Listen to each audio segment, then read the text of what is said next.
You either is or you ain't. You do or you don't. You can or you can't. Or you will or you won't. Either way, baby, a good man, well, he's hard to find. Welcome to the One More for the Good Guys podcast, where good guys gather to shed light on the good life, the people, and the good things that make it that way. I'm Mike McGill with my co-host, Jamie Akins. Now, raise your glass, lend us your ear, and let's have one more for the good guys. You either is or you ain't. You do or you don't. You can or you can't. Or you will or you won't. Either way, baby, a good man. Hey, everybody, McGill Billy here. Welcome back to One More for the Good Guys. We're coming to you live here in the Honky Tonk. Like I said, I'm Mike McGill. And I'm Jamie Akins. And I have a last name, too. How did we used to do that? You always say, it's McGill Billy here, and I'm Jamie. And you're right in. I got you. Yeah. Oh, well. Hey, we're trying new stuff. Don't judge us. Any rate, one more for the good guys. Thanks for sticking around. Thanks for coming back. Thanks for sharing to all your friends, liking, commenting, subscribing, following. You can find us on the Facebook, the Instagram, the TikTok, and of course, right here on good old YouTube, and wherever podcasts are available. We started this. What was the first game we did? Was it was it Alabama? No, it's the one before that, I think. Arkansas. Yeah, maybe so.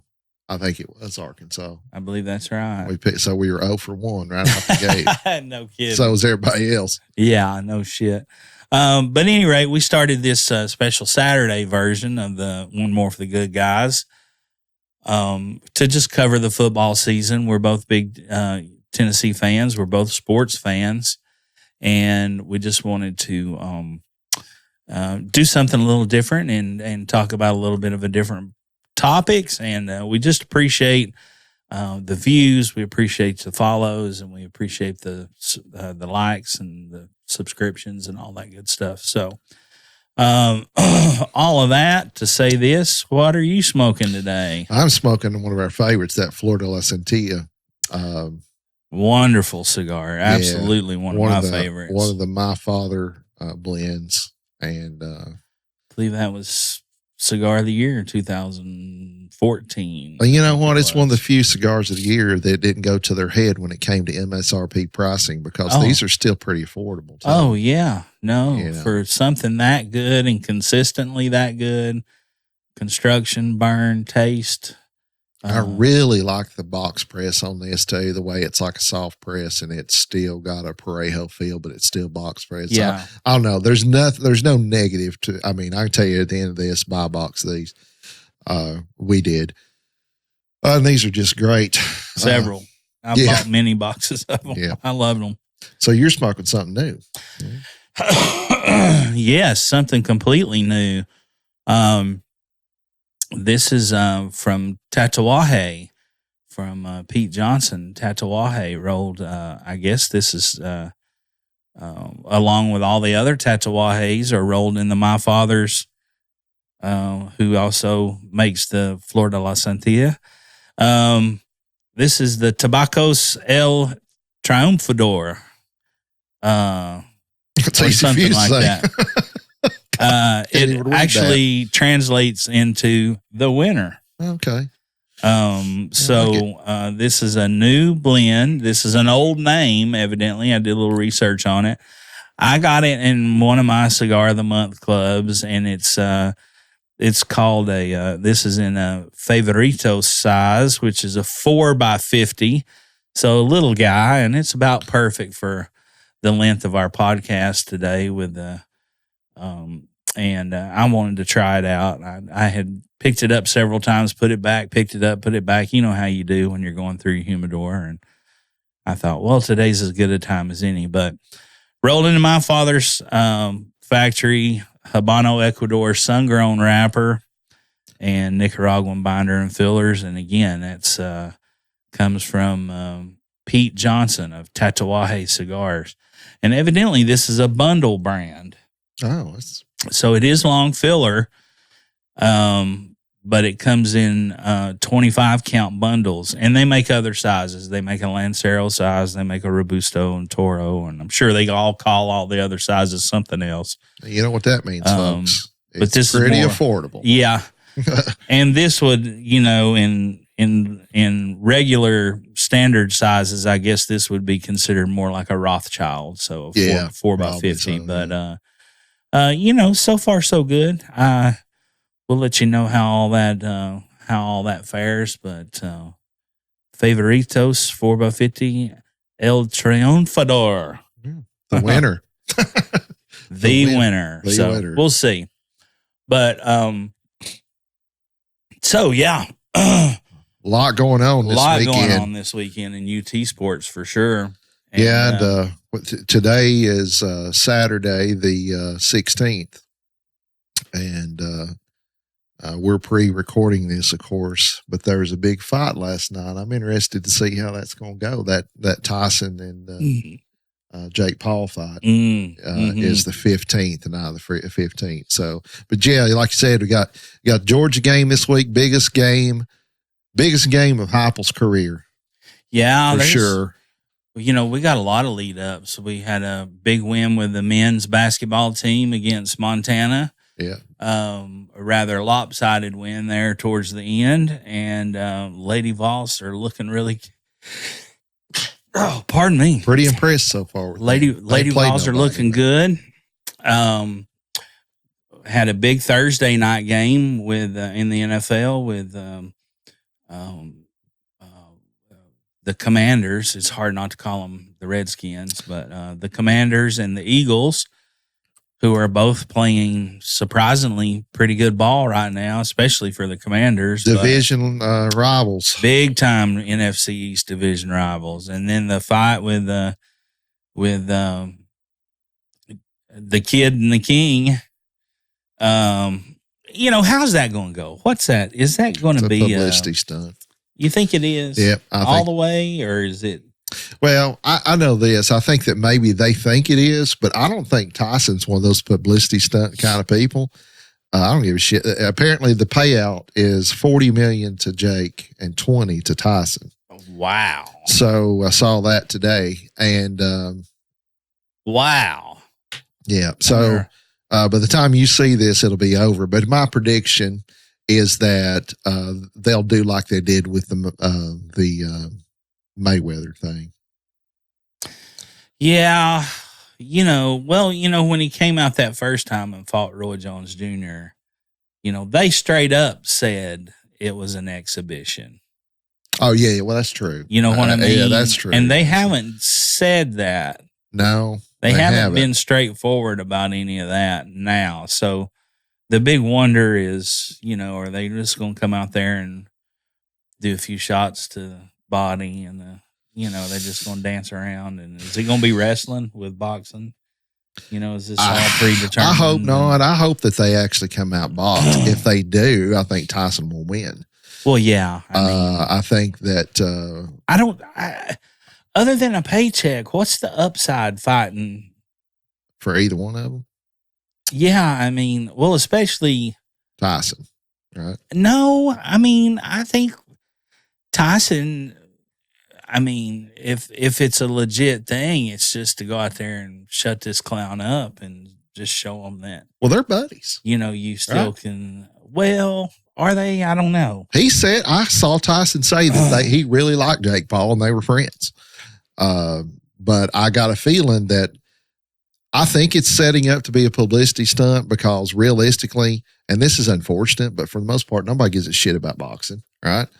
The MMA is kind of taking a lot of that audience. And because boxing's so fragmented, all these belts and all this shit, that used to be the thing, man. Well, and it's been dirty a long time, But what's the upside for, if it's a real fight, what's the upside for, a 28-year-old going out and beating up a 58-year-old?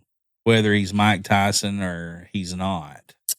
You know what I mean? That's I agree. I don't see it. Okay, so you beat up an old man. Well, way to go. Yeah. That's going to get you. That's right. going to. Now you got another 500,000 followers and I guess that's all you're after. Or you don't. Or you don't. Or you lose. Or you lose followers, I don't know, but at any rate, I'll be just like the rest of you humanoids out there. I'll be watching it. Me too. I'm definitely going to see. I'm already paying for Netflix, so why not watch Might as well. Yep. But and then we got some. But at any rate, we're here today to talk about the UT Sports, and specifically Georgia-Tennessee game, and specifically Georgia-Tennessee. Yeah. I liked our looks there against Mississippi State. I thought there was a lot of things slowly came together. We're still kind of got in our own way a little bit. I said this the other day, maybe to you. Mississippi State reminded me of us, when Heupel first got here. Yeah. Just a little bit in disarray and kind of didn't really have an identity. They had a few playmakers. Sure. They had a few hopefuls. Defense was not very good. And I felt like they came out and give it a valiant effort. I do too. And I think they're on the upswing. Yeah. I think that's a program that's coming up. I just think they got out talented pretty much. Well, yeah. I mean, they didn't have the depth or the starting talent. Right. They had enough spirit and moxie to last in there for a couple of quarters, but UT came out really in control and playing well, and of course we have a fumble, then we get as usual here lately, and then we get the big interception back, and we get a score. I was so happy to see Gilbert come out of his slump. He needed that, didn't he? He totally needed it. Especially at home. And he hit that first one, and he was just like, and the place erupted, and everybody was like, after they'd been booing him for the missed kicks before. But, well, fortunately, his missed kicks before didn't cost us, right? Right. Ultimately. So I think he's a good kid and he's young. So I think that was a real confidence booster because it's going to be a hell of a lot different down there. Well, it is going to be a heck of a lot different down there. Georgia, going back, I think 3 years now, has the longest home field winning streak of 28. Wow. I heard that on the radio coming in the other day. That's but you know what? Streaks are meant to be broken. We think about. It's hard not to think about, we don't want to get charged for living in the past again by somebody out there who likes to comment about that shit. But,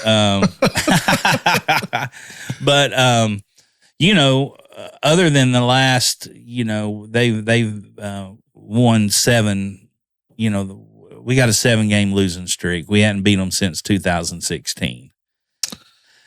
But they've been pretty damn dominant that whole time. But so check this out. So one of the things that we do, and you guys know we do this, the history of this matchup,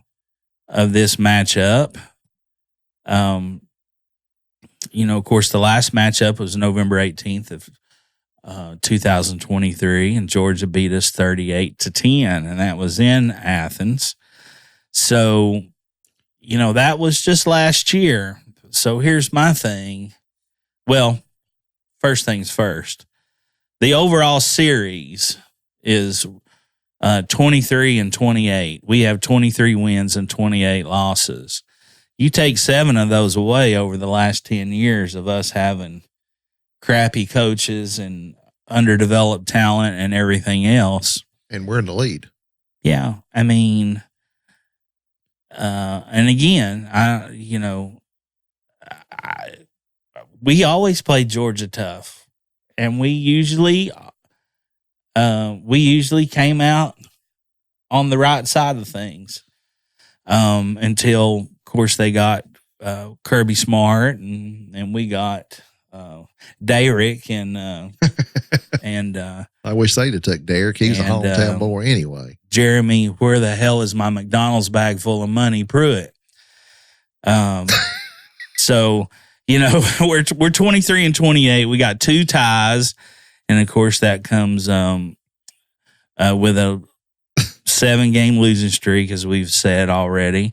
Our longest winning streak was 9 games. So from 1989 to 1999, we had the Bulldogs number. A lot of people's number during that era. Yeah. You know. Except for Florida. Except for Florida. Correct. The longest losing streak, again, is the current streak that we're in with 7 games. Our home record is 12-14-1, and our away record is 11-14-1. So, you know, that's pretty good. There's not a lot of difference there, a game difference of being whether Athens is a true home field advantage or not. I'm just going to look up the line and see where it stands right now. It's at 10, Georgia. And I think it went from like 7, 8 up to 10. I wonder if that's based upon some Nico. Well, I'm sure that's got something to do with it, but it also, you know, I think it also has a little bit to do with just the 10.5. Okay. So you're going to have to, if you're putting money on that, you got to win by 2 scores. And that's going to be 2 touchdowns. 2 touchdowns.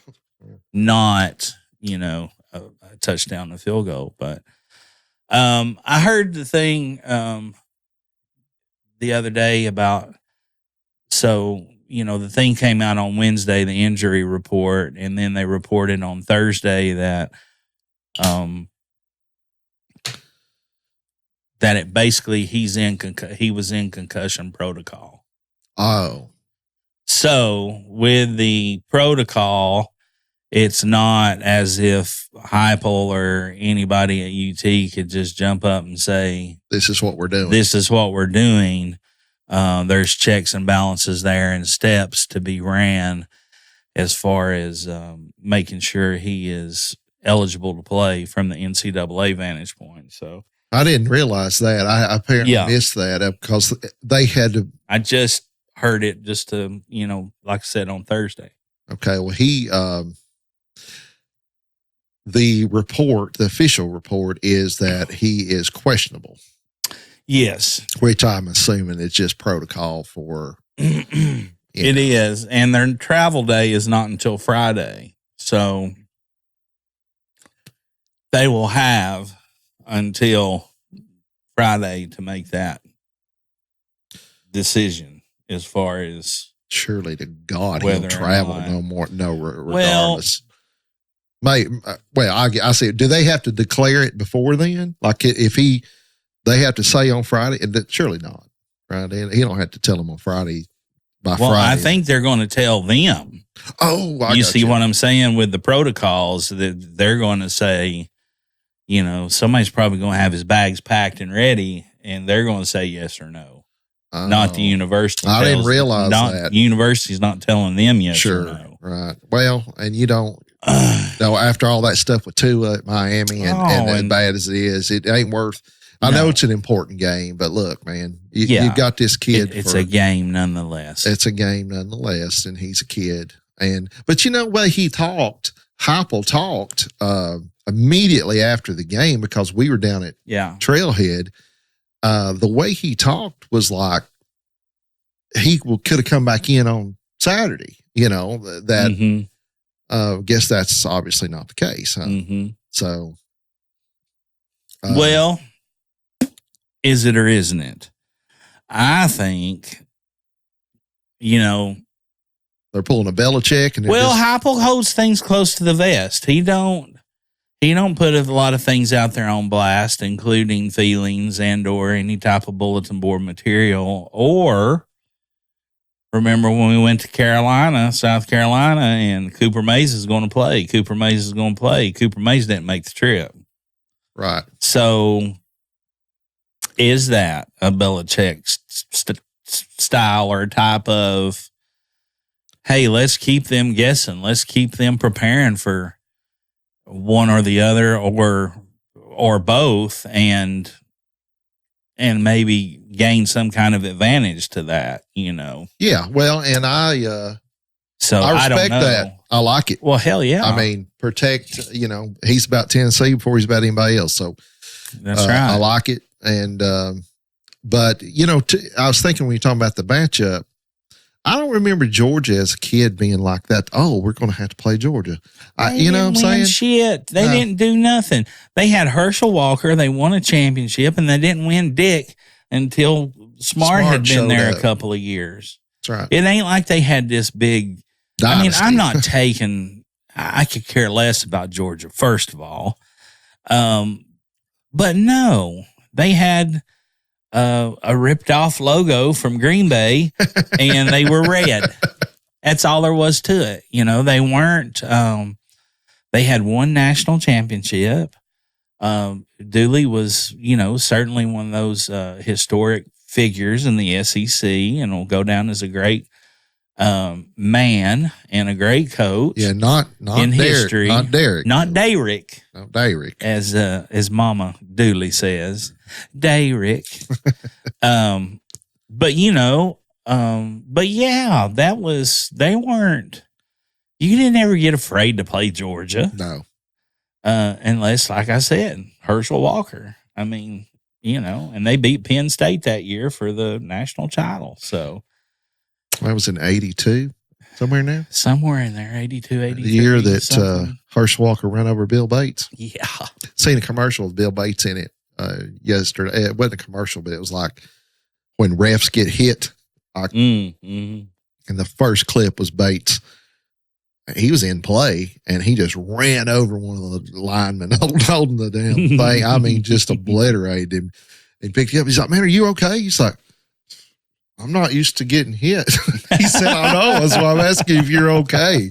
And, Bill Bates wasn't a big dude. No. But compared to this guy, he was. Special player. What a career.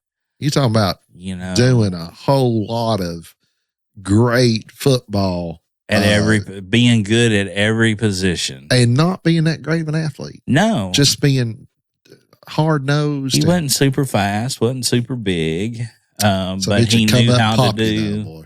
He wasn't afraid of you. Well, he was not, but he also knew, in going back to kind of a Patriots thing, is the more you know, the more you play. That's right. Yeah. You take a guy like Jackie Slater Jr. that he could play safety, he could play corner, he could play special teams, he could punt return, he could do. He was more valuable, and when you got a player like that, for another analogy, like a utility player in baseball, yep, or somebody like Pete Rose that won 5 different Gold Gloves at 5 different positions. So yeah, that's gonna lengthen your career, And Bates had one of those type of careers. That I read that, and was I guess all-pro special teamer after he quit playing safety for a long time. And of course, that kind of player, that day's over with. Yeah, they're not gonna. This kid that's at Colorado, Travis something, can't remember his name. Yeah. He's both ways that day. That day's over when he gets in the pros. Oh, yeah. No, those days. He'll be one or the other in the pros. You're not going to be able. I mean, they might design some plays like they did for Deion, but you're not going to. Deion was a once in a lifetime athlete. This guy's a great athlete, but he ain't no Deion Sanders, even though it's playing for him.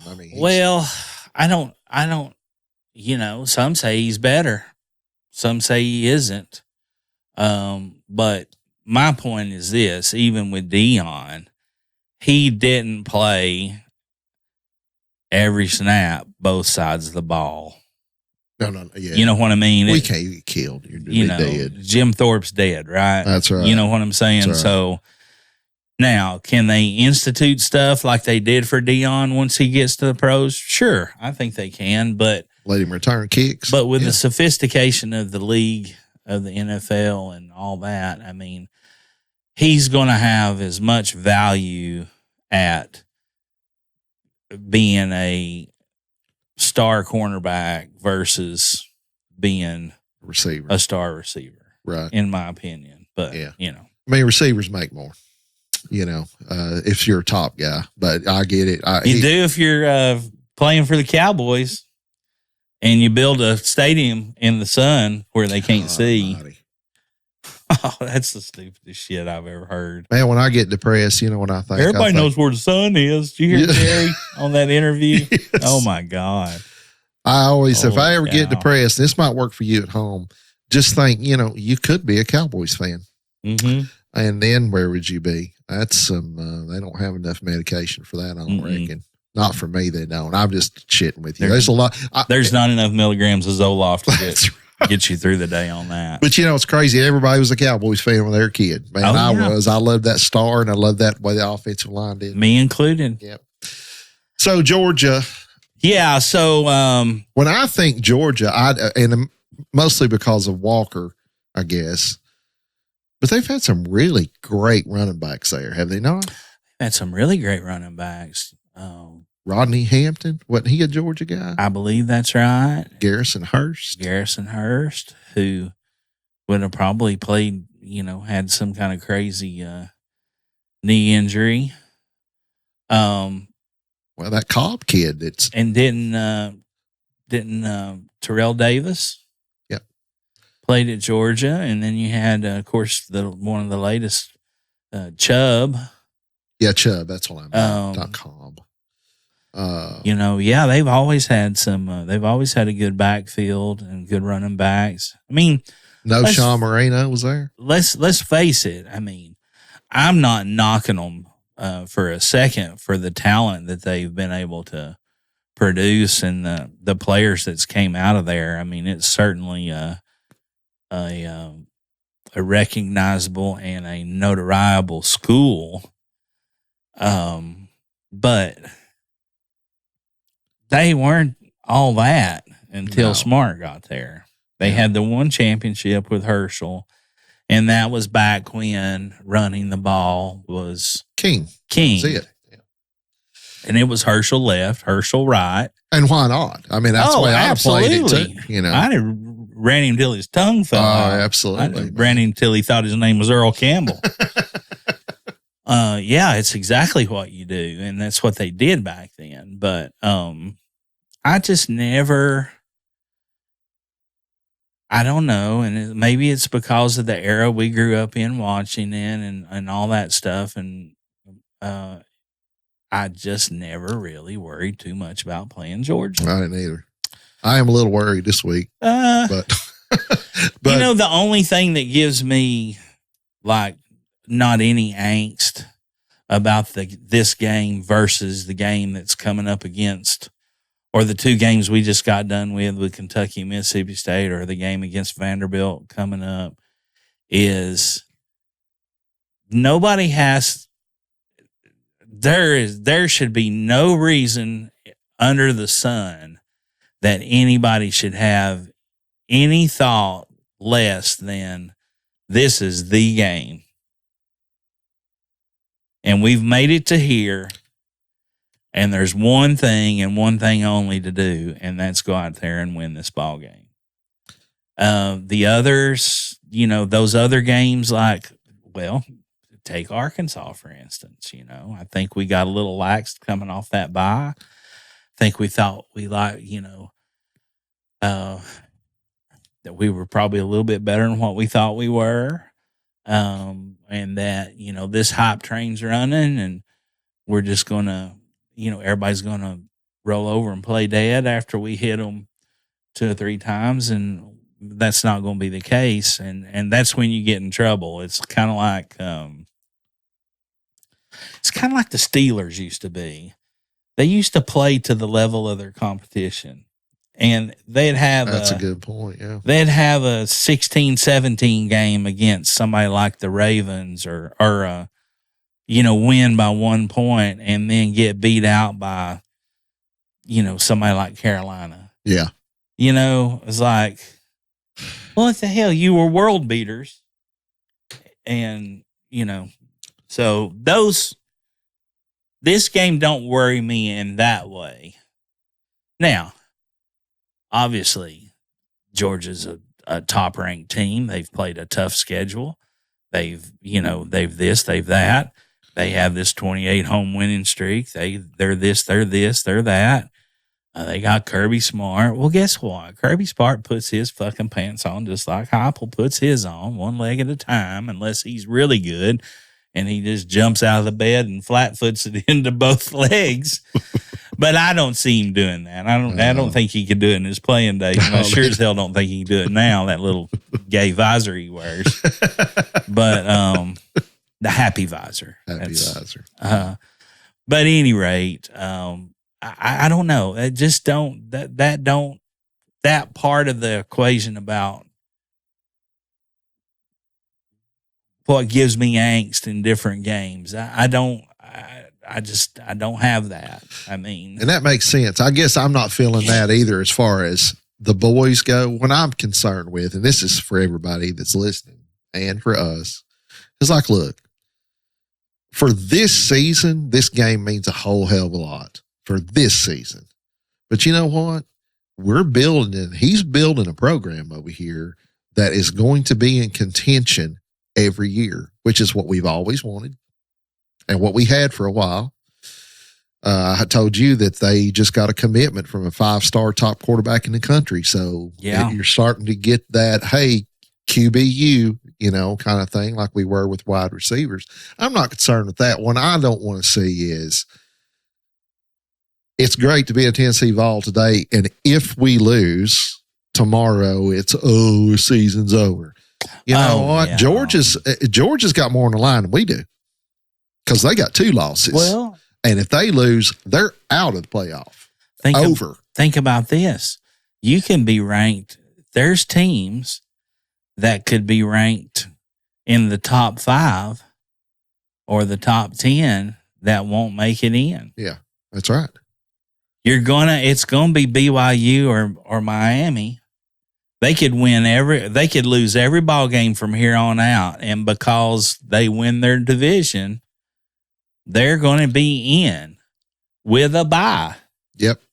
Whether they're ranked 20th in the coaches poll and 18 on ESPN's poll and number 7 on this poll or what the hell ever. So, it's something that I've heard Heupel say a million times, and I'm sure it's coach rhetoric to a degree, but you try to control what you can control. And what you can control is giving yourself the best preparation and the best chance and to play harder and go out there and win this game, not next game at UTEP, not next game at Vanderbilt. It's this game. And I think everybody knows the stakes. And you got to think about this too. Okay. Now, you got seniors on this team and you got juniors and you got sophomores. Well, guess what? They're a little more vested than they were when Josh Dobbs was here and we beat them in 2016. Right. They remember those 2 games. They remember the year before last when they were up and they came back to win it. They remember last year when Ainge said Athens wasn't a loud stadium and the noise shouldn't be a problem. And we get down there and false start every other, somebody yells popcorn programs and they're jumping off sides. So I'm hoping and I'm thinking that these kids are a little more vested in pride, and they're a little bit more vested in trying to get redemption, and also knowing that their defense is kicking ass, and I think they're going to go down there and play their guts out. I really do. Well, I really, really do. We are due to be clicking on all cylinders. We're due. We haven't done that this season at all. And don't tell me, when we played with UTEP, right? Yeah. UTEP's a high school team, okay? Comparatively speaking, that's not a good litmus test of what was to come. I agree 100%. I think with those 3 cupcake games we had early, we did exactly what we were supposed to do. You're supposed to beat those teams by huge margins. You're supposed to be up X amount of points by this time in the ball game to where you're putting in your second teamers, your third teamers. That's what good teams do. That's right. Yep. That's what the Ohio States have done. That's what Alabama's have done. And that's what Georgia's done in the last 5 years, let's say, or 6 years. But I'll tell you this, Ole Miss defensively created a lot of trouble. And for the quarterback. Sure did.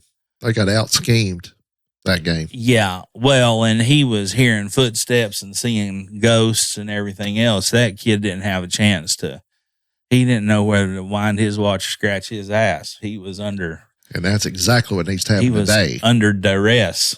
The Georgia flag was flying upside down. He was under duress. But you think Ole Miss is tough in that regards, then, man, he's got another ass kicking coming. And, I mean, it's obvious with our offensive woes, it's kind of obvious you don't fix that in 1 week. So there's a bright side as far as the way I'm thinking about it. We still haven't allowed a team to score more than 20 points on us all year.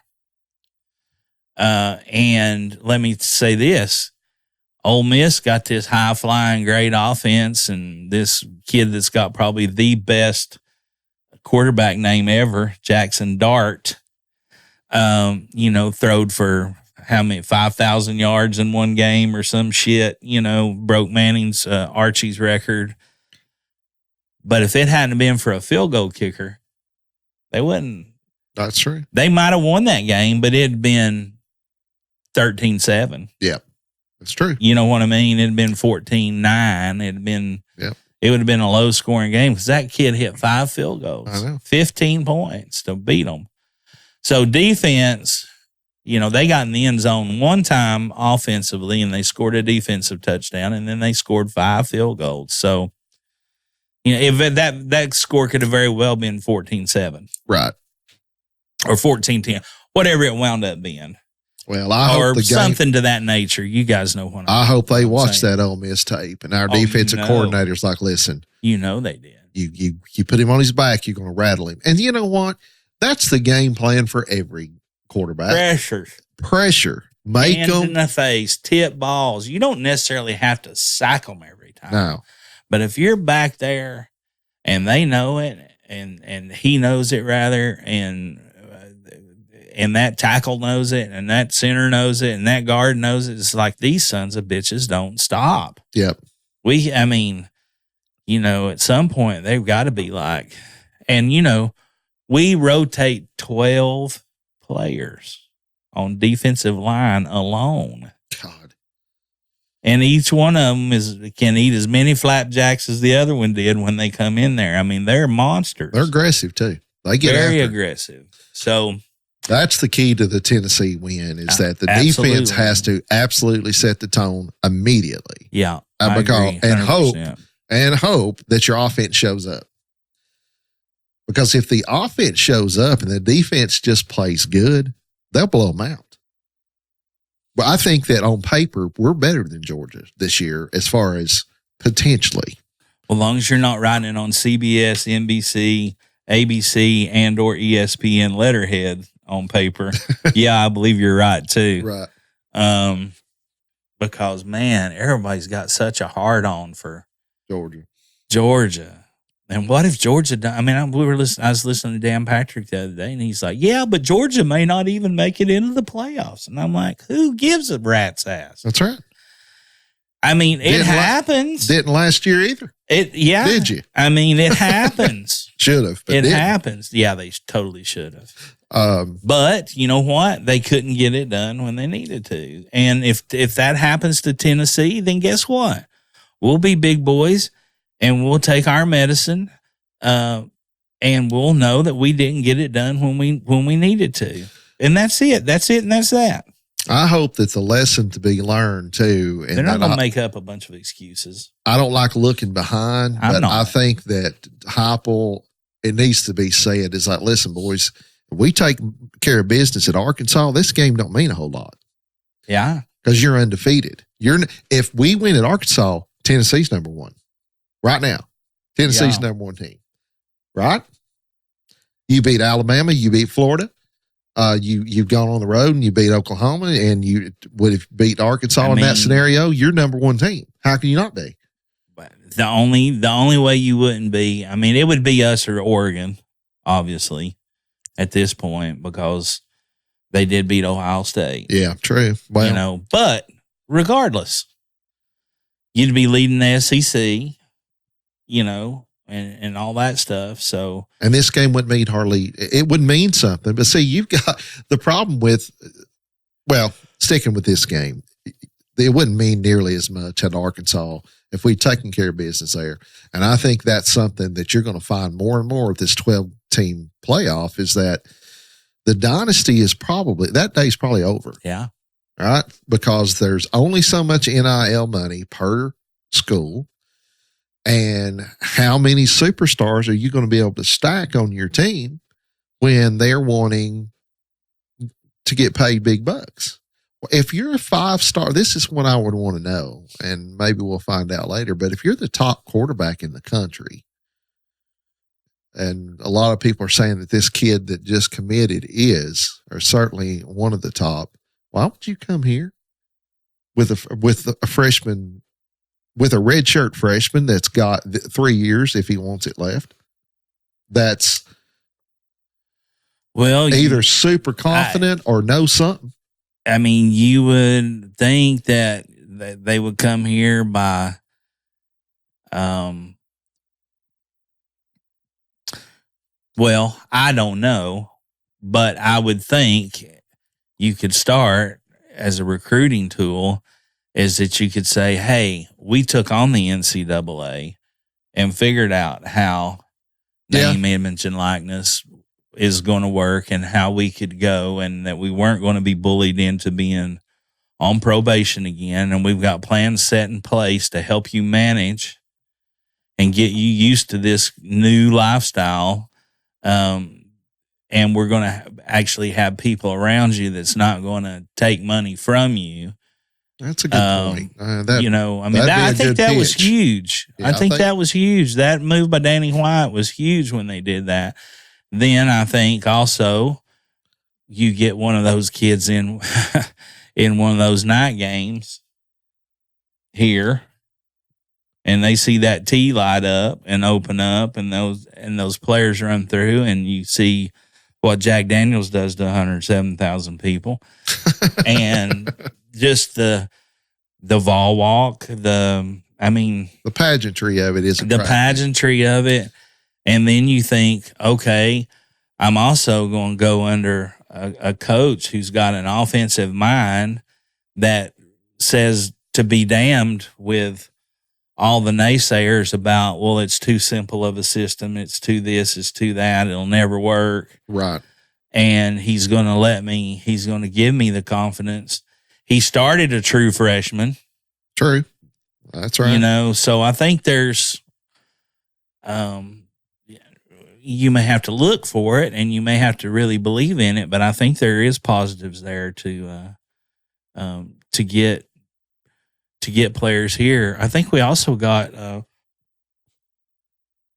kid who had committed, another 5-star, like a defensive player that committed to Ohio State and flipped and is coming here now. So, but of course, hell, that may change. Change with the wind, man. You can do what you want to now until they make it to where you've got to make a decision. Stick with it at least. Well, that's a whole different episode, but at least just close it down to one time. That's right. You get one shot at it, unless there's some kind of medical situation, or at least once a year versus, I think it's open 2 and 3 times a year now.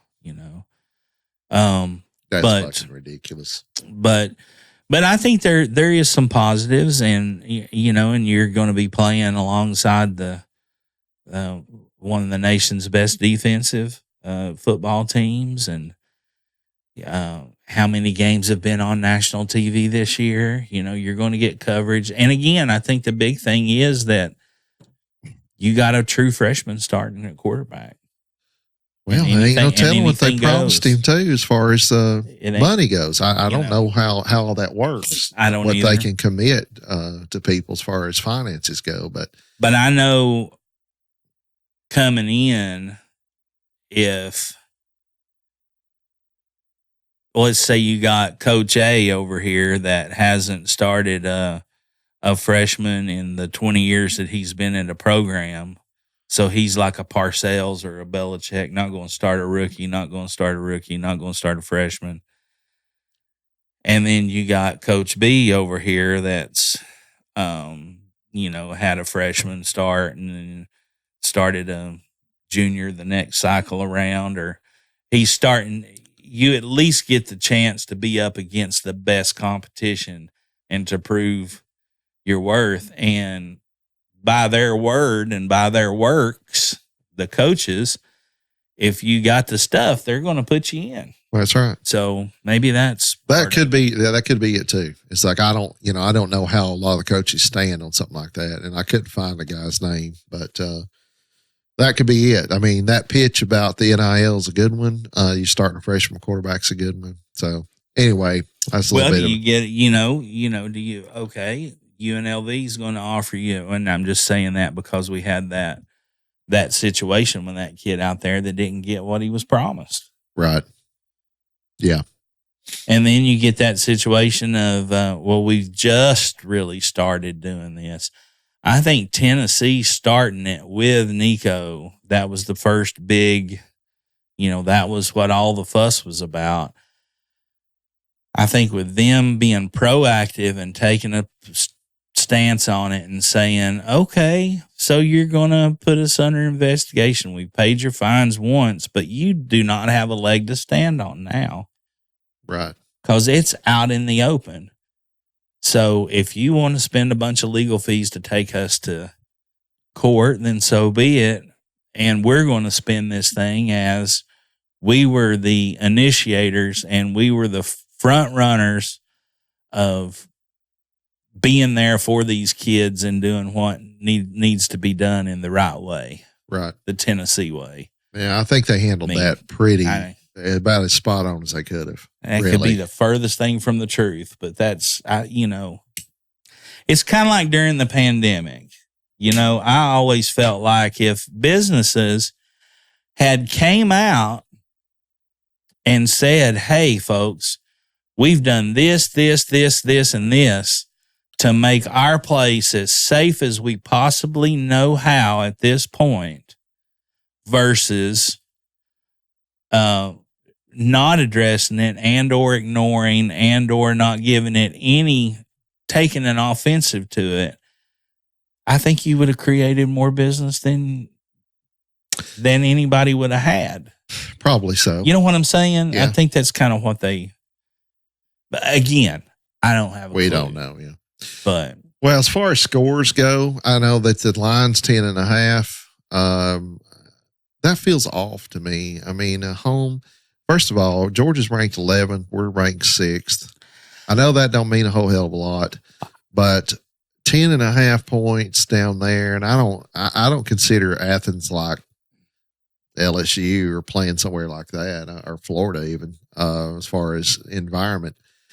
I think now I've been really liberal with the points as far as stacking them on my prediction, but I think it's going to be another Ole Miss Georgia situation. I think 21-17 Tennessee's my score. Yeah, I think it's going to be an old school. I think it's going to be a low scoring defensive matchup. I think it's going to be hard hitting. I think there's going to be a lot of leather flying, as they say. Before I give my score, I'll say, an interesting thing about Sanford Stadium and Georgia Stadium is you've always heard this term, you got to run north-south. That's because most of the football fields were built in a north-south direction. Georgia Stadium is one of the few.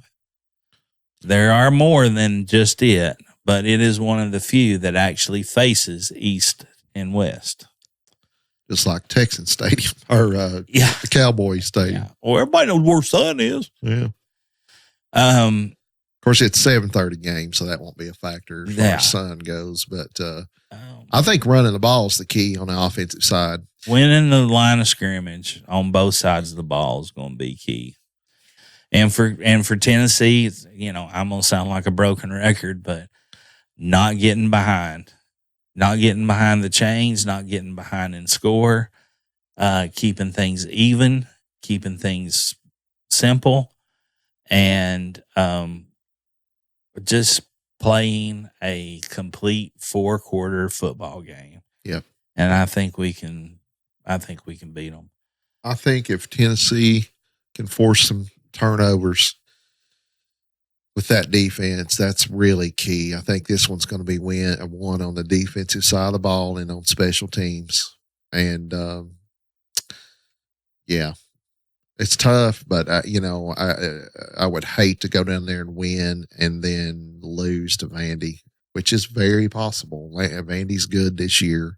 Oh, too. absolutely. I mean, they beat Bama. I know we did too, but they didn't just fluke beat them. They beat them. They were comparable.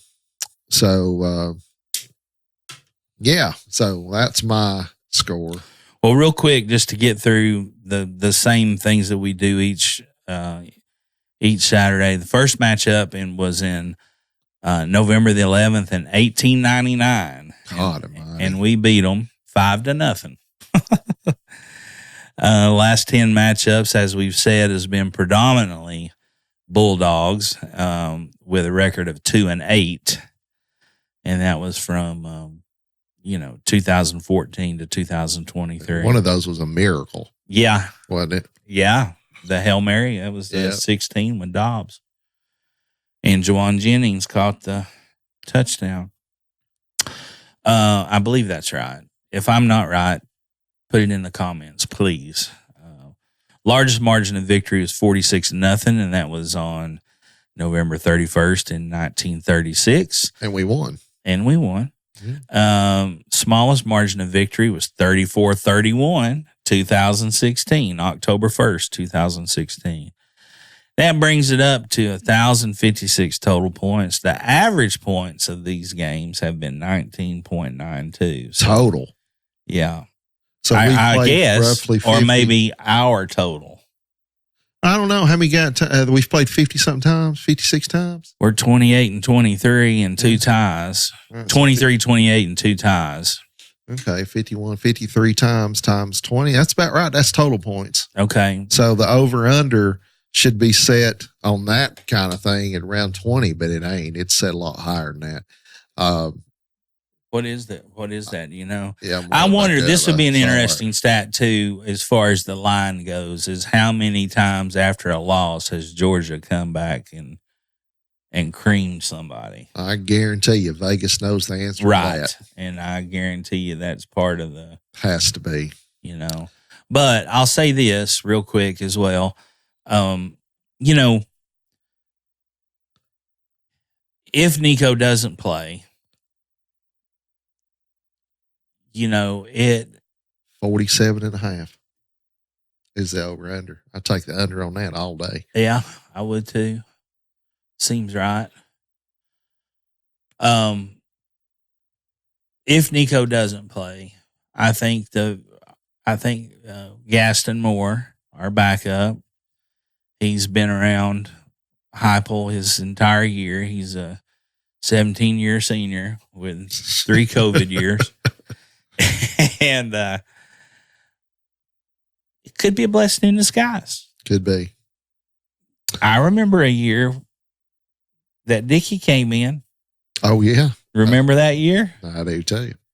And we beat the piss out of Miami when nobody ever gave us a shot at it. 85-86. So, you know, I mean, do I think Gaston Moore is as good as Nico? No. No. But I think it could completely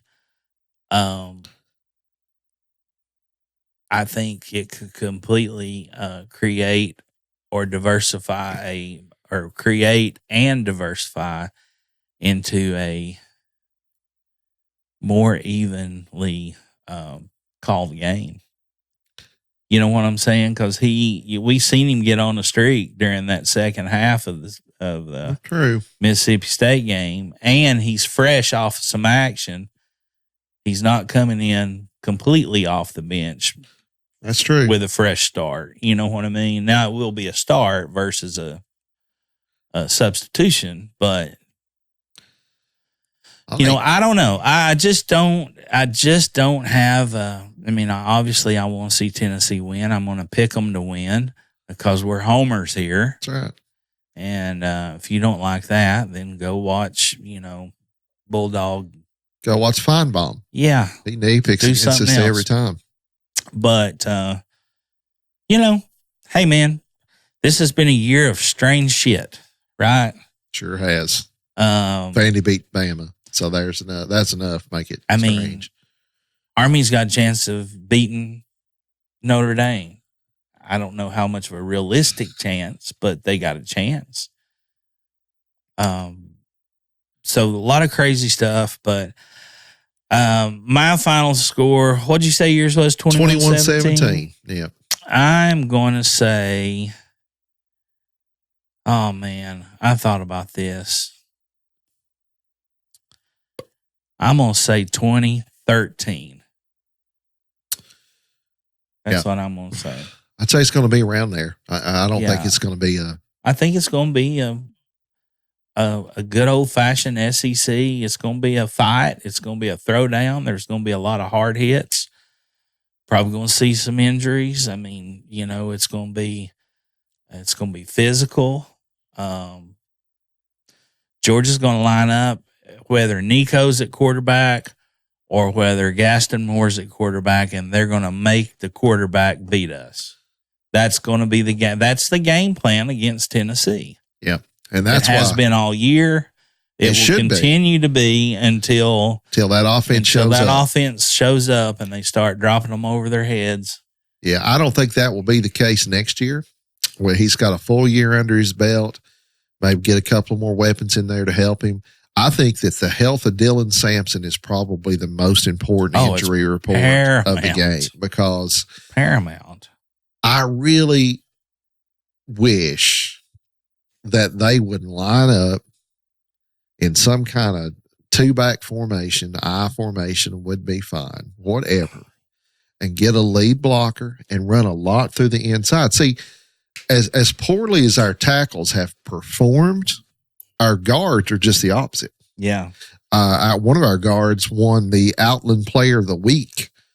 So he's having a great year. And look, run behind your horses, man. If you've got a guy that's got 20 touchdowns, obviously got a burst in him. He's got but just before I forget it, he's got more touchdowns than, I believe, 6 or 7 SEC teams. Yeah, more rushing touchdowns. Yeah. Right. That's right. So, and Georgia might be one of those. I don't know. But what does that mean? Well, it means that it can mean a couple of things. One, that he's really good, and he is good. He's a great back, especially at college level. Or it could mean that we can't score in the red zone unless we run the ball, which is most likely the case. But I'm feeling like the offense, if Nico, even if he doesn't get to play, let's say he does get to play, the offense is due to click. I mean, hell, Fireman, you score 3 touchdowns in offense, you win. You win. Ball game. It's over. Like I said, so Mississippi State or Ole Miss scored 2 touchdowns and 5 field goals. You know? So yeah, I agree 100%. I think that, I like the fact that the tight ends are, you know, and here's another thing about Georgia too. You got to think Bowers is gone. Yeah. That McConkey kid's gone, who burnt you on several big plays. He get drafted? I'm not sure if he did or not. Now Bowers went to the Raiders and is having a pretty stellar year for a rookie. That was a tight end. Yeah. Yeah, he was a stud. Yeah, he was a stud. And then you don't have the smart ass Bennett, you know. So, you know, I think Beck is as good a quarterback as any. Serviceable. Yeah. He's a good quarterback, but he's having real trouble. I don't think Georgia's offensive line is as good as they once were.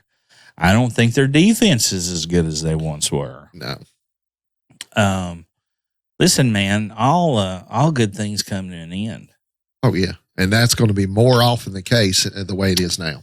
It just is. Absolutely. Now these teams have gotten these. Now they got a roster full of 3 stars and some 4 stars, and they're creating depth. And you know, and now they're creating grit in their culture, and they're creating, you know, the want to. But the more important thing of all of that is they got the bodies now to throw to it, and it's created a, you know, this 4-star is not going to set out over here when he can go over here and get playing time and get seen on national TV. All boils down to money. You know, they're thinking, and it also current money and next level. Well, they're thinking that, but you got to also think, man, these kids are competitors. They've been competitors. If you're going to make it to a Division I school, you've had to have that same mindset from the time you were in Grasshoppers. You know what I mean? Really? Yeah, I agree. I mean, you've got to have shown that same kind of grit and competitive desire and drive since you were, you know, in the just starting out in Grasshopper football. That don't come overnight. Right. You know, and these kids, not only do they have the money and the things and the opportunities and the deals, looking their way, but up front and foremost, they're competitors, and they want to win. They want to compete. They want to play. Yes, right. Too. If you don't want to sit behind somebody that's they want to compete. Right. They want to play. So you can't ever forget that or take that away. You just add all the other stuff in on top of it, you know. Yeah. But obviously, again, we've said it all. That's what I think. You know, will it be a more uphill climb? Will it be a little bit of a tougher battle? Probably, more than likely so. With not having Nico if he's not able to play, but it's still, man. If you can score more than 20 points, you got a chance with our defense. Yeah. So this is a defensive game for us. Yeah. That's our strength. You know, the only thing that makes this one going to be a little bit tougher because, you know, that first half of the Alabama-Georgia game, that Alabama team, that first half team's the best team I've seen all year. Mm-hmm. Now, they ain't shown up again, really, but that was the best team I saw all year as far as just for a couple of quarters.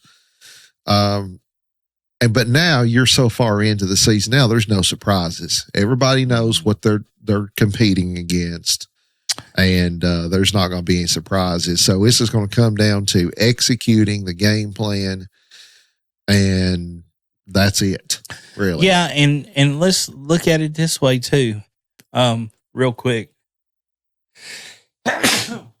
Sorry, folks. Ooh, mercy, blowed my brains out. This coaching staff wants to win.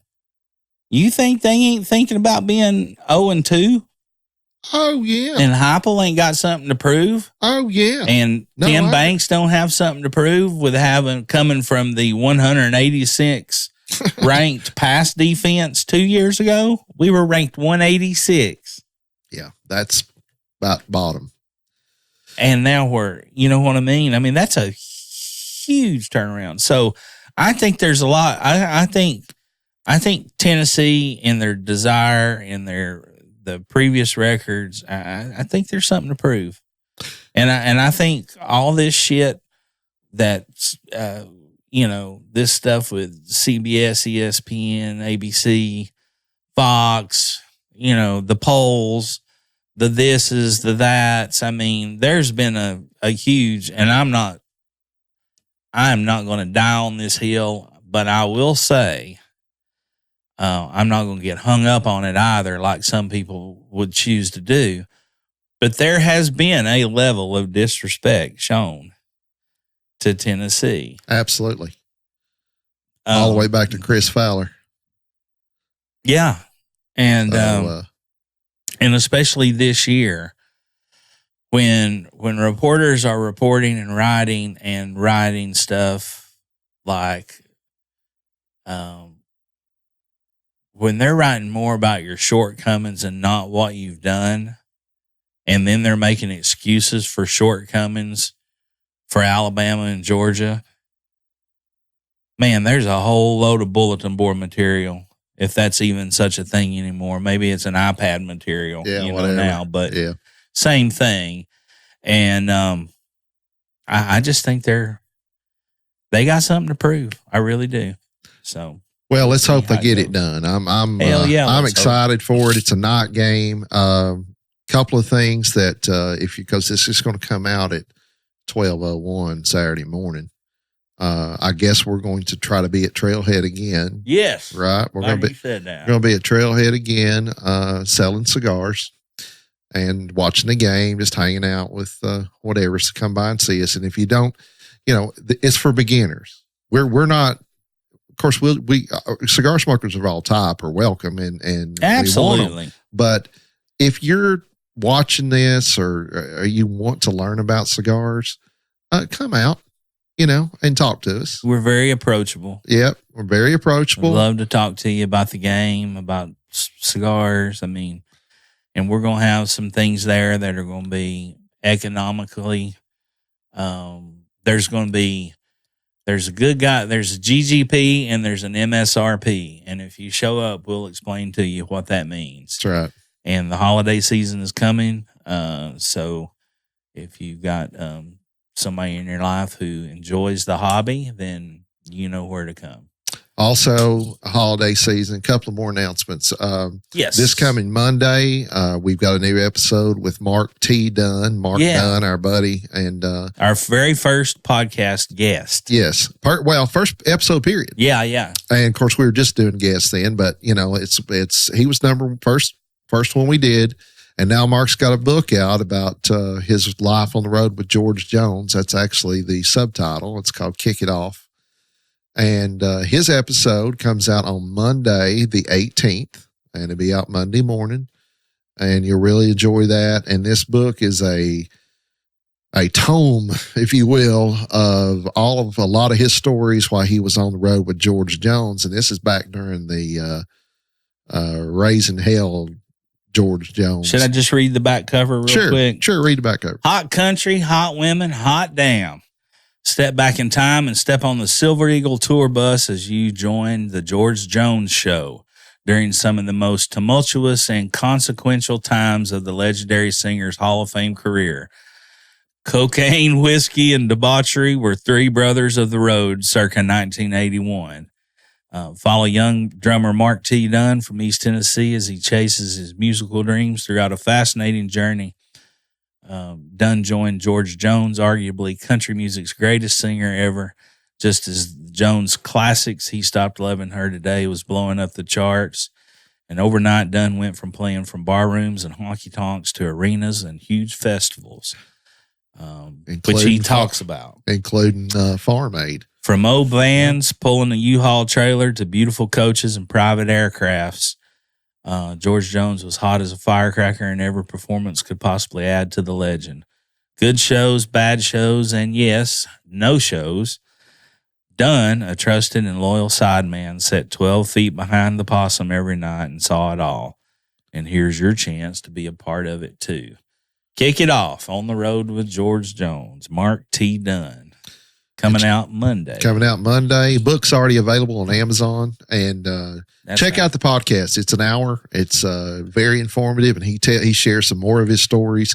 And if you want to go back to last year's episode number 1, season number 1, you can. It's a much longer episode, and he tells a lot of the stories that are in this book. So got that coming up. And then we're going to keep hammering this home, is that on December 22nd, the 12th annual Mike McGill Christmas Spectacular, live from the Bijou Theater. It's a benefit for the Second Harvest Food Bank of East Tennessee Food for Kids program. Basically, $1 creates 3 meals. So your $20 ticket price would create 60 meals for some child. And $100 will feed a child for an entire year. And that is available and happening in 19 different counties here in East Tennessee. And, you know, with all the catastrophic times with the hurricane and the flooding in the East Tennessee area, that need has never been greater than this year. You know, kids ask for a lot of things for Christmas, but they never ask to go to bed hungry. So it'd be your chance to come out and join us. Again, this is the 12th year. I'm proud to say that we've raised enough money to create 100,000 meals in the short time that we've been doing this. So you'll get a great show. It'll be a professional show. The Bijou Theater is the best sound in the business. There's not a bad seat in the house. And we got 3 newbie guests this year who's never played the Bijou stage. And if you're a local Knoxville musician, you know, that's kind of our little jewel box theater. And that's a big bucket list thing for a lot of people. So was for me.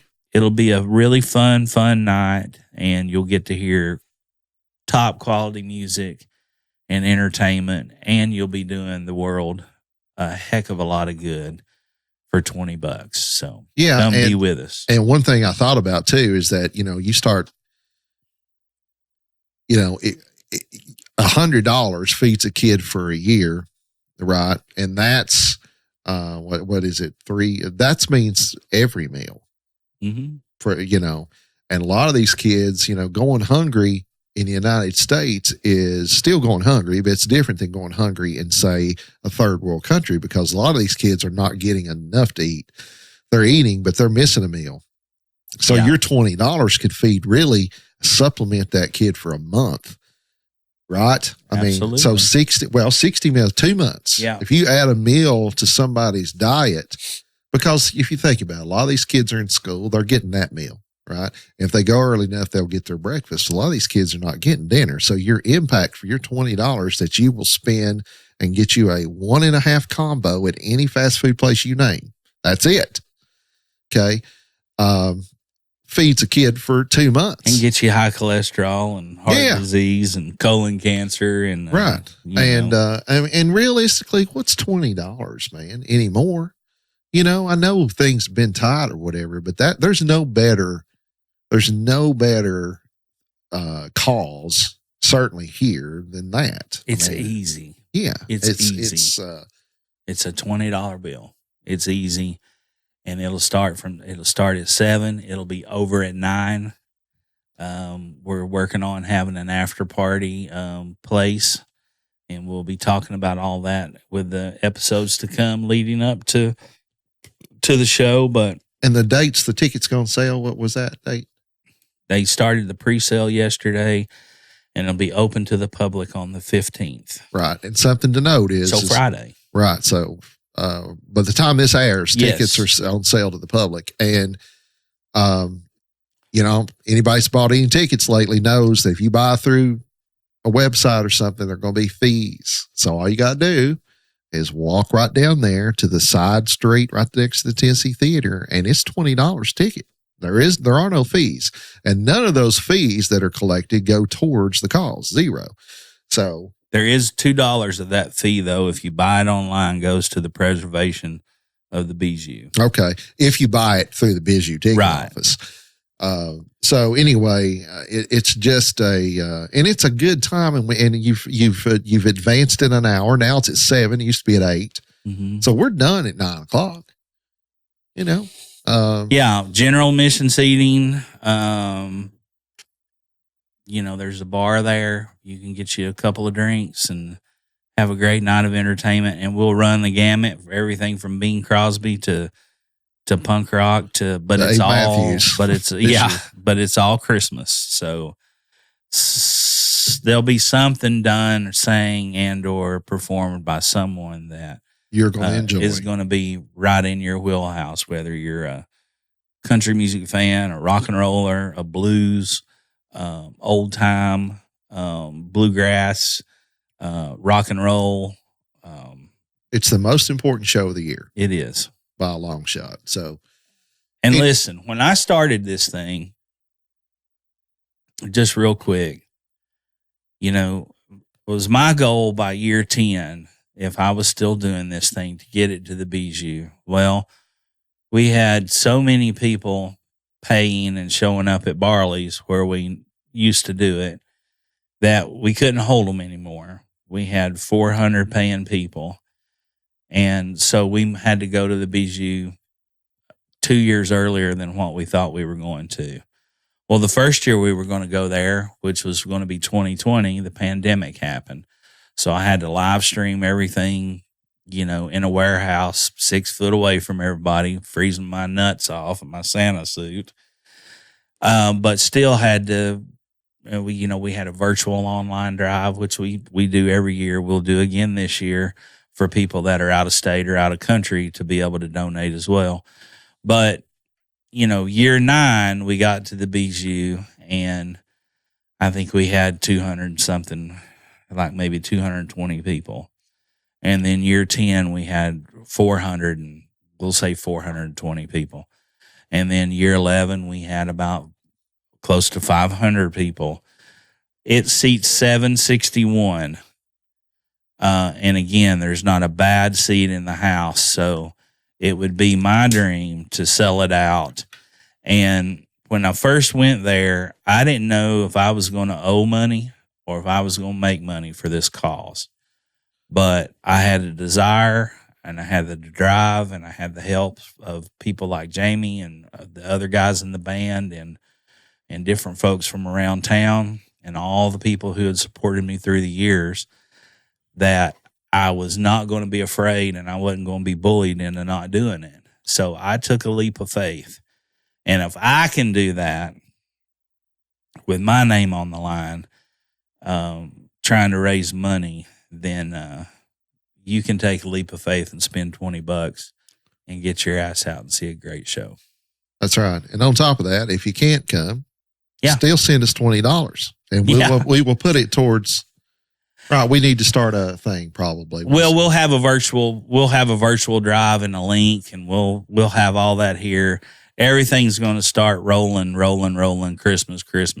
So follow the social media sites. There'll be all kinds of posts with all that type of information of how you can help, where to get tickets, reminders, little commercials, little snippets of what we're doing and what we're going to have there. Some guest spot commercials and different things like that. So you're only not going to hear about it or miss it because you wanted to. We'll have radio press, we'll have print press, we'll have TV press as far as the marketing efforts, and we've also got several sponsors this year. So we're hoping that this year will be a bigger year than ever. Last year we raised $6,500, and you take times that by 3 or multiply that. I sound like an old man now. Times it, multiply that by 3, and that's how many meals we were able to create. So, you know, that's bumping 20,000 meals. Yeah. And that's a goal. And if we can beat that, if we do 20,001, that's right. You know, that's a huge success. And if we do 20,000 again, that's a huge success. I'm not going to sniff at that or scoff over it, but I would like to sell it out. So yeah, if you and yours want to do something special for the holidays, come out and see it. And it's family friendly. Bring the kids, bring Granny, bring Papa, you know, bring Uncle Joe with his fungi toenail and his drinking problem. Who cares? Just bring everybody and come to see a wonderful show. That's it, and that's that. That's right. We got the scores in. We talked about the game. I know your answer. Buy a box. Buy as many of these you can get. Flor de la Santilla in the Toro size. Yeah. That would be. Robustos are really good too. Those are only 2 sizes I've had in those. I don't think I've had a. I don't think I have either. I don't think that. They do a Bellicoso. They do a Gordo. They do a. I think they do a Churchill as well. But I've had the Robusto and the Toros, and they're both excellent. Excellent. The winner. I don't know. It was. You didn't finish it, so it must not have been too great. It was okay, but it was very uninteresting to me. Oh, well. So, but now for your palate, you know, maybe you like boring stuff. I don't know. To each their own. It's not for me. I don't judge you. You don't judge me. But, yeah, I mean, maybe it'd be better in a different size. Maybe a Robusto's a little better, or, you know, he's awfully popular and loves the Lancero size. So maybe that's what to do. But, in this size, I wasn't, you know, if you find these, you know, try you a single, but I wouldn't. That'd be about all I would say. If you find them local, let us know. I doubt you'll find them local, but any rates, be kind to one another, folks. It doesn't cost a dime to be kind, but there's always a price to be paid for cruelty. Go Big Orange. Jamie, you want to do another one? Yep. All right. We'll see you next time. Cheers. One more for the good guys. Go Vols. You either is or you ain't. You do or you don't. You can or you can't. Or you will or you won't. Either way, baby, a good man, well, he's hard to find.